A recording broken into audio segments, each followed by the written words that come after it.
Hello students, how are you all? Welcome to the class. Students, today we will continue the chapter force and pressure and motion, and here we will discuss about the scalar and vector quantities. Students, you know, scalar quantities, we know that they represent some physical quantities such as mass, length, time, density, speed, etc. Only magnitude is needed there, and there is no need for the direction to indicate that, and representation of these quantities, such those physical quantities which have only magnitude and no direction, that are called the scalar quantities. But in vector quantities, those physical quantities which have both magnitude and a direction, that are called the vector quantities. In other word, a vector quantity has magnitude as well as direction, displacement, velocity, acceleration, force, weight, movement, and momentum. And here next one is impulse,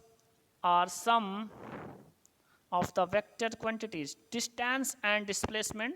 So the actual length covered by a moving body, that is called the distance, and the shortest possible distance covered by a body between its initial and final position, that is called the displacement. This displacement is always a straight line path between the initial and final point of motion. And the SI unit, it is very important, this SI unit for both distance and displacement is meter.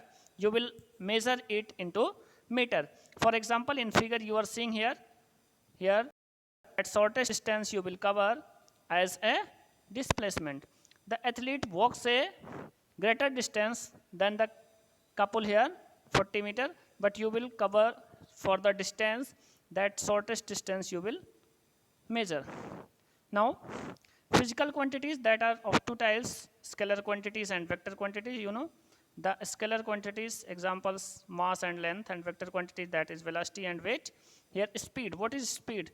Speed is, here speed of any object is the distance traveled by it in unit time. So the formula is speed is equal to distance traveled by time taken. Suppose that any car which moves 100 kilometers in 4 hours, so its speed is 25 kilometers per hour. Now unit of speed, it depend upon the unit of the distance and unit of the time, so it is meter per second. Now next topic is uniform and non-uniform motion.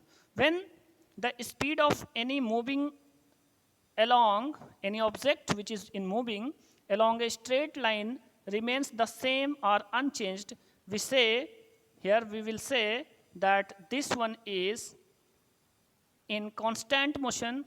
On the other hand, if the speed of an object moving along a straight line keeps changing, then that means it is increasing or decreasing, we say that the speed is not constant.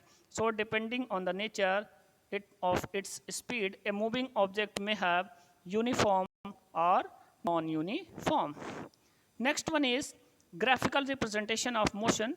Here the motion of objects can be represented in diagram from drawing the distance time graph. Here distance time graph is here.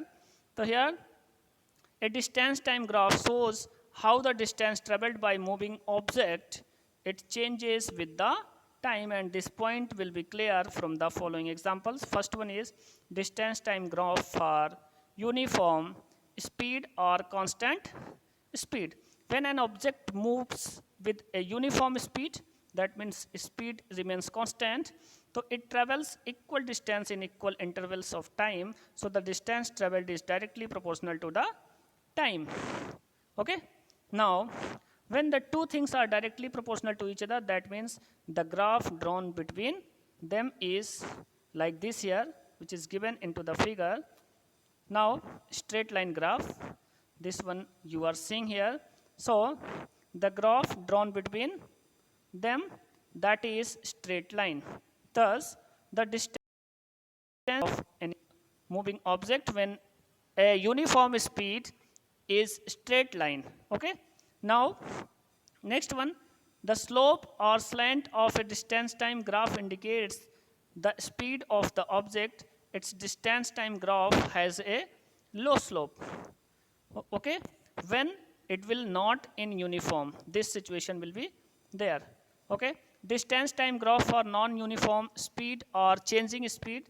You are seeing here. Here in this figure you are seeing that